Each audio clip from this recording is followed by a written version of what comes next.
In order to understand where we're going, it helps to take a look back.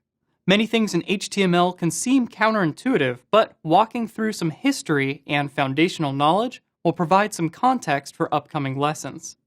HTML is an initialism that stands for Hypertext Markup Language. It was originally designed to easily share scientific research papers, which is why professionals typically use terms like web page to describe their creations. Hypertext basically just means any kind of text that can be displayed on a computer screen, but oftentimes the definition includes the notion of linked documents.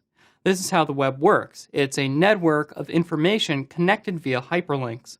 It's worth noting here that this web of documents is just one part of the internet. The internet is the global system of computer networks and hardware on which the web is built. Now, let's talk about the other part of HTML. The term markup language encompasses the idea of computer code that describes the structure of content. Imagine that you're creating a newspaper and that you need to organize it. First, you need to title the newspaper.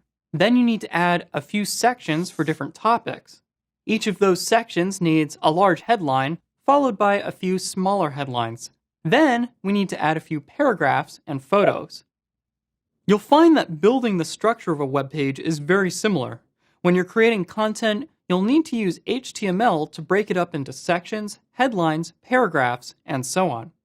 HTML allows us to describe structure, but this is actually a separate process from designing its visual presentation with CSS. We'll learn more about that later.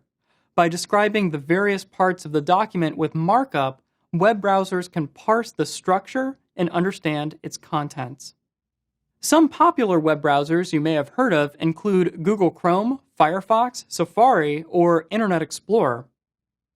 One thing to keep in mind is that HTML was not originally designed for complex web applications like Facebook or Twitter. Rather, it evolved to serve that purpose, and it's only recently that HTML has implemented features to serve these more interactive environments. As we continue to learn more, you'll find that web languages are just as flexible as they are powerful.